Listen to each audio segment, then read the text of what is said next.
I'm Robert Bonow, professor of cardiology at Northwestern University and director of the Center for Cardiovascular Innovation there. I'm Douglas Zipes. I'm distinguished professor, Indiana University School of Medicine in Indianapolis. And I'm Douglas Mann. I'm a professor of medicine and chief of cardiology at Washington University in St. Louis.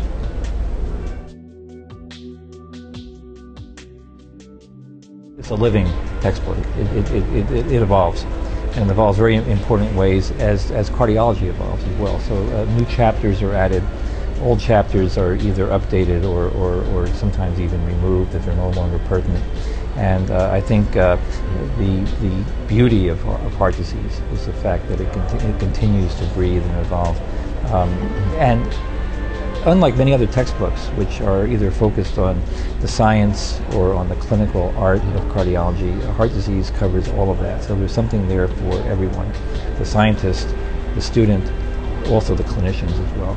And so we've been very focused on making sure that the book remains clinically pertinent as well, and brought in the last several editions guidelines information as well, tying the chapters to the pertinent practice guidelines and appropriate use criteria that are so important in clinical medicine. So I think the book continues to evolve, keeping up to date with the science, but also making sure that we are as up to date and as pertinent as possible for the clinician. I'm involved with multiple textbooks, but none have the planning, the thought, the vetting, the insights as heart disease does. Most readers don't know that we take a 2 or 3 day retreat prior to each edition, and we go through chapter by chapter, almost page by page, of the entire textbook. And we decide which of the chapters, well, they're all revised, but which of them have served their function and need to be sunset, which the new ones are. We talk extensively about who the best authors might be.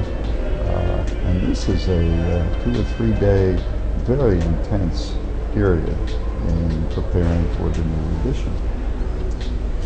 Then, once the chapters are selected, authors are invited. When the chapters come in, we edit them extensively, and we cross-reference with each other to be certain that no single figure is duplicated, to avoid the redundancy and excess pages. We make certain, as best we can, to be sure that we don't say different things in different chapters. So one chapter on heart failure says do this, and another chapter on electrophysiology but dealing with heart failure says do that. We try to be certain that there's consistency throughout the entire book. Then, as Bob has indicated, when the book is published, it's a living textbook.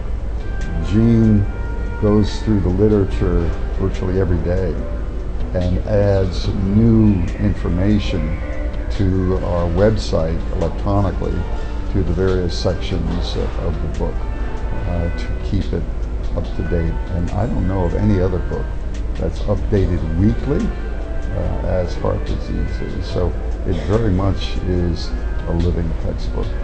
And now with the podcasts, interviewing the individuals who are responsible for late-breaking trials at this meeting, will add another feature to the book. Okay, so I want to echo what Bob and Doug have both said about the level of rigor which all the editors are expected to bring to the process.